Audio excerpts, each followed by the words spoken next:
Hello दोस्तों, राधे राधे। आपका हमारे चैनल मेरी कहानियाँ में स्वागत है।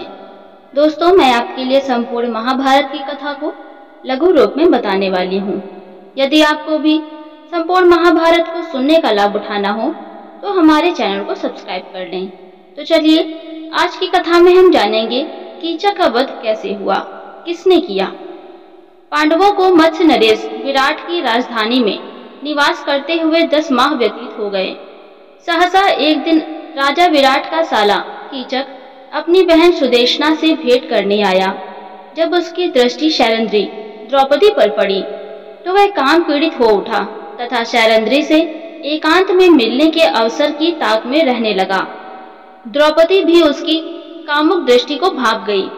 द्रौपदी ने महाराज विराट एवं महारानी सुदेशना से कहा कि कीचक मुझ पर कुदृष्टि रखता है। मेरे 5 गंधर्व पति हैं, एक न एक दिन वे कीचक का वध कर देंगे। किंतु उन दोनों ने द्रौपदी की बात की कोई परवाह नहीं की। लाचार होकर एक दिन द्रौपदी ने भीमसेन को कीचक की कुदृष्टि तथा कुविचार के विषय में बता दिया। द्रौपदी के वचन सुनकर भीमसेन बोले, हे द्रौपदी, तुम उस दुष्ट कीचक को अर्धरात्रि में नृत्यशाला मिलने का संदेश दे दो। नृत्यशाला में तुम्हारे स्थान पर मैं जाकर उसका वध कर दूंगा। शैरंद्री ने वल्लभ भीमसेन की योजना के अनुसार कीचक को रात्रि में नृत्यशाला में मिलने का संकेत दे दिया। द्रौपदी के इस संकेत से प्रसन्न कीचक जब रात्रि को नृत्यशाला में पहुंचा तो वह वहां पर भीमसेन द्रौपदी की एक साड़ी से अपना शरीर और मुंह ढककर वहां लेटे हुए थे। उन्हें शैरंद्री समझकर कामोत्तेजित कीचक बोला, हे प्रियतमे, मेरा सर्वस्व तुम पर न्यौछावर है। अब तुम उठो और मेरे साथ रमण करो। कीचक के वचन सुनते ही भीमसेन उछलकर उठ खड़े हुए और बोले, रे पापी, तू शैरंद्री नहीं, अपनी मृत्यु के समक्ष खड़ा है। ले अब परस्त्री पर कुदृष्टि डालने का फल चख। इतना कहकर भीमसेन ने कीचक को लात और घूंसों से मारना आरंभ कर दिया।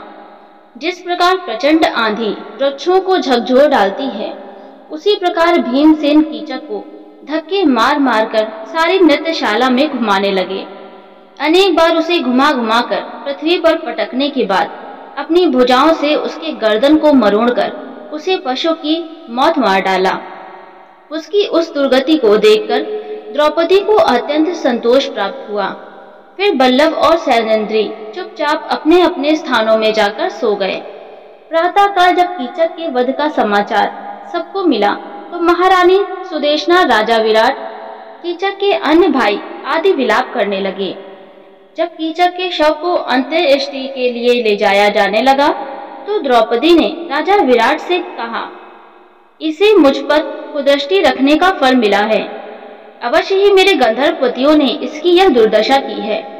द्रौपदी के वचन सुनकर कीचक के भाइयों ने क्रोधित होकर कहा, हमारे अत्यंत बलवान भाई की मृत्यु इस शैरंद्री के कारण हुई है, अतः इसे भी कीचक की चिता के साथ जला देना चाहिए। इतना कहकर उन्होंने द्रौपदी को जबरदस्ती कीचक की अर्थी के साथ बांध के और शमशान की ओर ले जाने लगे। कंक, वल्लभ, बृहन्नला, तंतिपाल तथा ग्रांतिक के रूप में वहां उपस्थित पांडवों ने द्रौपदी की यह दुर्दशा देखी नहीं जा रही थी, किंतु अज्ञातवास के कारण वे स्वयं को प्रकट भी नहीं कर सकते थे।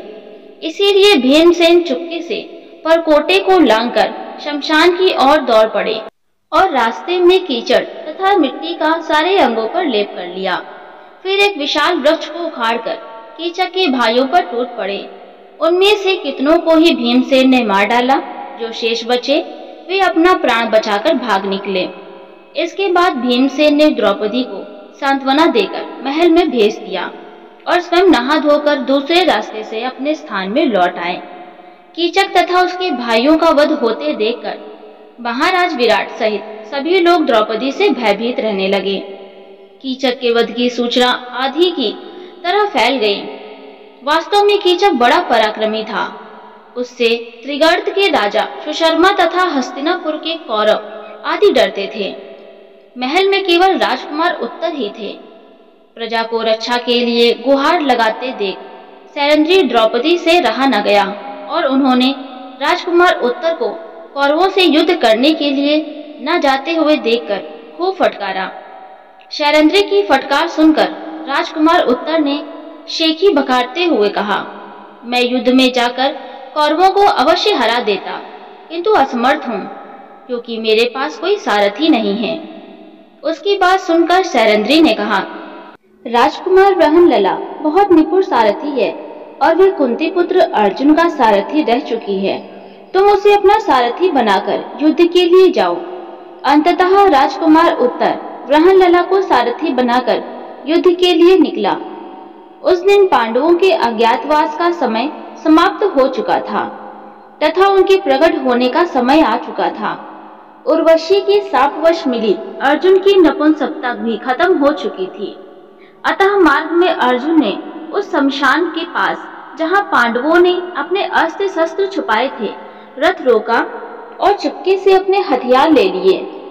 जब उनका रथ युद्ध भूमि में पहुंचा तो कौरवों की विशाल सेना और भीष्म, द्रोण, कर्ण, अश्वत्थामा, दुर्योधन आदि पराक्रमी योद्धाओं को देखकर राजकुमार अत्यंत घबरा गया और बोला, ब्रहणलला, तुम रथ वापस ले चलो, मैं इन योद्धाओं से मुकाबला नहीं कर सकता। ब्रहणलला ने कहा, हे राजकुमार, किसी भी क्षत्रिय पुत्र के लिए युद्ध में पीठ दिखाने से तो अच्छा है कि वह युद्ध में वीर गति को प्राप्त हो जाए। उठाओ अपने अस्त्र शस्त्र और युद्ध करो। किंतु राजकुमार उत्तर पर ब्रहणलला के वचनों का कोई प्रभाव नहीं पड़ा और वह रथ से कूदकर भागने लगा। इस पर अर्जुन ब्रहणलला ने लपककर उसे पकड़ लिया और कहा, राजकुमार, भयभीत होने की आवश्यकता नहीं है। मेरे होते हुए तुम्हारा कोई भी कुछ नहीं बिगाड़ सकता। आज मैं तुम्हारे समक्ष स्वयं को प्रकट कर रहा हूँ। मैं पांडुपुत्र अर्जुन हूँ और कंक, युधिष्ठिर, वल्लभ भीमसेन, तंतिपान नकुल और ग्रांथिक सहदेव हैं। अब मैं इनसे युद्ध करूंगा। तुम अब इस रथ की बागडोर संभालो। यह वचन सुनकर राजकुमार उत्तर ने गदगद होकर अर्जुन के पैर पकड़ लिए कि देवदत्त शंख की ध्वनि रणभूमि में गूंज उठी। उस विशिष्ट ध्वनि को सुनकर दुर्योधन भीष्म से बोला, पितामह, यह तो अर्जुन के देवदत्त शंख की ध्वनि है। अभी तो पांडवों का अज्ञातवास समाप्त नहीं हुआ है। अर्जुन ने स्वयं को प्रकट कर दिया, इसीलिए अब पांडवों को पुनः 12 वर्ष का वनवास और 1 वर्ष का अज्ञातवास भोगना होगा। दुर्योधन के वचन सुनकर भीष्म पितामह ने कहा, दुर्योधन, कदाचित तुम्हें ज्ञात नहीं है कि पांडव काल की गति जानने वाले हैं। बिना अवधि पूरी किए अर्जुन कभी सामने नहीं आ सकता। मैंने भी गणना कर लिया है कि पांडवों के अज्ञातवास की अवधि पूर्ण हो चुकी है। दुर्योधन एक दीर्घ निश्वास छोड़ते हुए बोला, अब जब अर्जुन का आना निश्चित हो चुका है तो पितामह हमें शीघ्र ही व्यूह रचना कर लेनी चाहिए। इस पर भीष्म ने कहा, वत्स, तुम 1/3 सेना लेकर गौवों के साथ विदा हो जाओ। शेष सेना को साथ लेकर हम लोग यहाँ पर अर्जुन से युद्ध करेंगे। भीष्म पितामह के परामर्श के अनुसार दुर्योधन गौवों को लेकर 1/3 सेना के साथ हस्तिनापुर की ओर चल पड़ा। यह देखकर कि दुर्योधन रणभूमि से लौटकर जा रहा है, अर्जुन ने अपना रथ दुर्योधन के पीछे दौड़ा दिया और भागते हुए दुर्योधन को मार्ग में ही घेरकर अपने असंख्य बाणों से उसे व्याकुल कर दिया। अर्जुन के बाणों से दुर्योधन के सैनिकों के पैर उखड़ गए और पीठ दिखाकर भाग गए। सारी गौवें भी रंभाती हुई विराट नगर की ओर भाग निकली। दुर्योधन को अर्जुन की बाणों से घिरा देखकर कर्ण, द्रोण, भीष्म आदि सभी वीर उसकी रक्षा के लिए दौड़ पड़े। कर्ण को सामने देखकर अर्जुन के क्रोध का पारावार न रहा।